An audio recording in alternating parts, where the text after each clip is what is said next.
Hello, Capricorn. Thank you very much for tuning into your general read. For the main part of the read, I'm using the Bonefire Tarot by Gabby Angus West. For the supportive oracle cards, the Halloween Oracle by Stacey DeMarco. Alright, we already shuffled. Well, no. I'm doing them all face down to start. Not that you can see that, but... Capricorn. Yeah. Alright, let's see how this works out. And the oracle cards I'm using, they do have words at the bottom of them describing, you know, the artist's interpretation of whatever they're supposed to be. You know, how they created them, all that good stuff. I'll just be fair, I read them based on what I'm getting off them. I'm more intuitive like that. That's how I read. So, just so you know. But I will give you the name at the bottom or the word they're giving you. Alright, as you're coming into this situation, I'm seeing a blank spot for you. So I feel like you're more subject to what's happening rather than making decisions or reacting so much. Just kind of like you're seeing things come towards you and you're having to absorb it before you really have a moment to really deal with it. Now, the situation itself has invisibility and scrying. Now, invisibility says authenticity, scrying says intuition. When I'm seeing this figure, it's almost like you know something isn't right. There's missing pieces. A situation is just not adding up. I know it says invisibility, but what I'm getting is like you're seeing enough to know there's something else going on. You're just not naive enough to believe like, oh, everything seems okay. Yeah, certain things don't seem to make sense, but that's okay, blah, blah. No, you see it. And you're questioning. You're just like, all right, so we got first floor, second floor, fifth floor, eighth floor. What? Wait a minute. First floor, second floor, fifth floor, eighth floor. Where are the missing floors? Like, I feel like you're kind of like, they have to be there because you can't get to the fifth floor without 2 floors between it. Like, no, that can't happen. So you're like, I know something isn't right. That just doesn't logically make sense. Like this is not making sense. And the scrying is like you're trying to like really figure out like what is it? You're just trying to brainstorm. Scrying, like if you're more of an intuitive person, you're literally trying to feel it out. That's cool. But if you're doing that, you're even trying to like find out like who would have the answers, who would have this information I'm missing. What do I think is really happening here behind the scenes? What is really going on? Like you're trying to think ahead. You're trying to understand what is going on. First floor, second floor, fifth floor, eighth floor. That's illogical. That can't be. Like you can't have a fifth floor. Like how would you have a fifth floor if you didn't have 2 floors between it? That makes no sense. Like I almost feel like it's aggravating. It's just kind of like, no, that makes no sense. That can't happen. So you're trying to find out what's going on here a little bit. But you're not. I don't feel like you're alone in that either, by the way. So the scrying is like, you're not the only person looking for these answers is what I'm getting. Scrying kind of makes me feel like looking for answers. I know it says intuition, and you definitely could be going that way. I'm feeling looking for answers. Knowing something doesn't make sense and looking for the answers. Now, in the environment, in the situation itself, these cards come in, and it's fun how they come in, like a little bit jacked up. The Eight of Swords is the most prominent one on top. I think that's the Page of Cups right below it, yep. And then the Four of Wands. And the way they're hitting here, you'll notice that it's kind of layered. The most prominent is this Eight of Swords, which means people feel, whoever knows what's going on, feels like they can't say. They can't talk about it. I feel like that Page of Cups is like they're hoping things are going to be okay.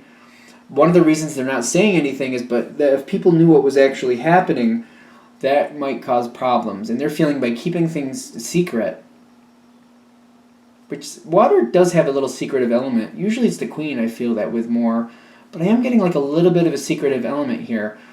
If they let go or if these secrets are told, it could damage the base of what's going on here. This is usually a solid base, a contract type card. But I'm feeling like that's why things are being held secret. Like, this is kind of like a secret card. This is like, because they believe to hold things together, to keep that base intact.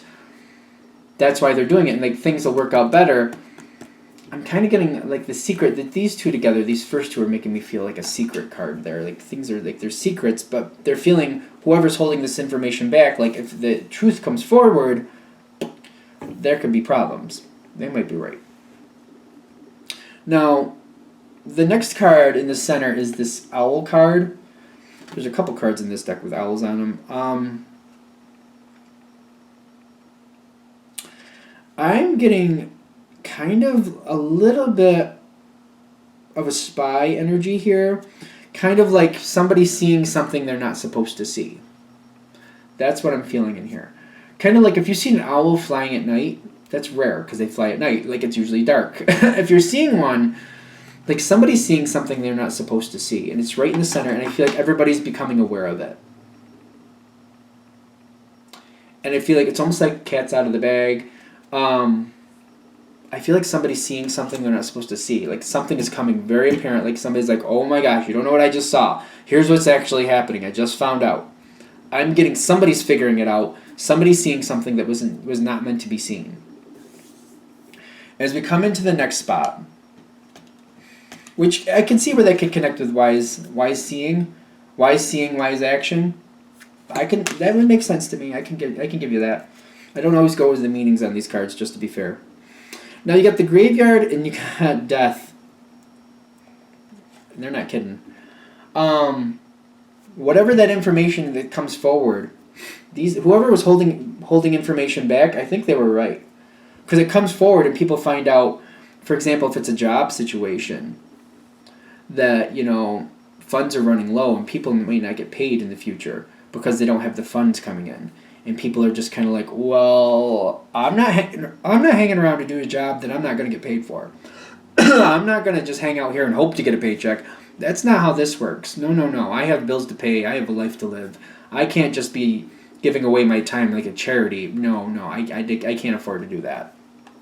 Because I feel like that's the type of attitude that's coming off of this. Like, oh no. And that's why the graveyard with the death, the graveyard, a lot of times, to me, it does unnecessary fear. I can go with that. I feel like sometimes people handle that better than others. Sometimes people are very afraid of graveyards. Other people find them very tranquil. They don't seem to affect me either way. I have no reason for that. I just don't. I don't get upset, and I don't really feel good. I don't feel bad. It's just like a plot of land to me. That's just for me. I don't know what to say about that.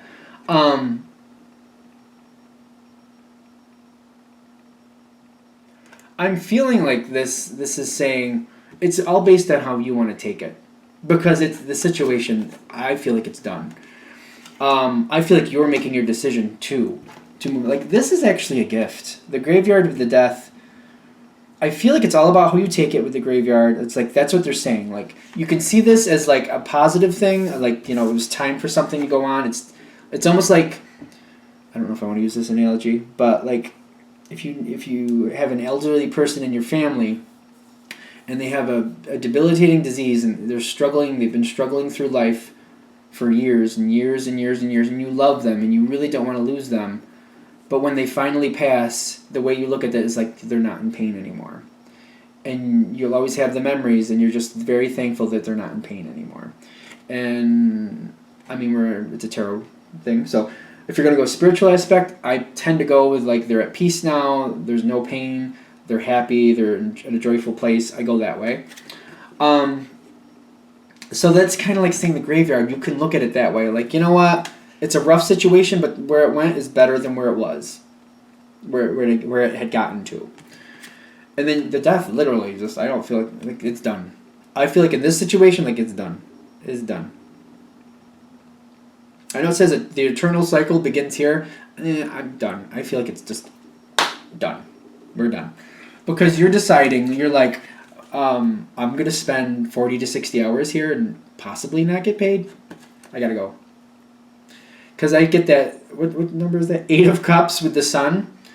You move on fairly quickly. You find something else. If it's a job thing, whatever this is, you're just like, oh, I got to go. It doesn't take long. It does not take long. You move fairly quickly is what I'm getting, because you're just like, oh no, that's not an option. How this ends is they have eternal love here.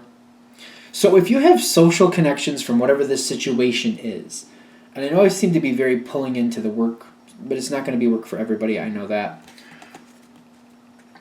Social connections you will be able to take with you forward. I'm not saying you're going to continue to relate to these people the same way you have in the past, but any connection, any social connection you want to take with you into the future, you'll be able to do that. Because I feel like you have stable, grounded connections. So I feel like they're just giving this card at the end to say, don't worry about losing social connections, you can keep those. You can keep those. One way or another, I feel like, because it feels like there's a group of people here. When I'm feeling this, there's more than one. So you can take those connections and move forward with them. I am getting that there's somebody watching this, and if you got this far and you're dealing with somebody passing, I'm just getting like you're connecting with other people who will also feel those memories with you. I don't feel like that's a bad thing either. I feel like that's a very good thing. Because that may be what's going on here. For somebody, I feel like you're dealing with a death. And it's just coming forward, and like when I gave that analogy, like somebody had been in pain for years and they finally passed, and you're feeling the relief, like they're no longer in pain, but you're sharing this with other people. I feel like other people are going to feel the same. Somebody is connecting that way. And it's almost like you knew something wasn't right, you weren't sure how long it was going to last, but then it came through. Not to change the whole mood of the reading here, that was kind of weird. At the end, I feel like they're just acknowledging that somebody is dealing with a passing. And it's going to be okay. It's just kind of like it was time for what the situation was, for what it had become. For others of you who are dealing with kind of a work situation, you're moving on. You have to. I just feel like this is a heads up for the people going that direction, though, because you know something isn't right. And if you already know something isn't right, maybe it's time to start looking or just kind of just seeing what's out there just to get yourself prepared, just to make this easier on yourself. All right, I'm going to wrap this up here. Thank you for watching. I hope that helps. If you'd like a direct reading from me, shoot me an email, jamesforastral@gmail.com. That's James, the number 4, astral@gmail.com. Thank you.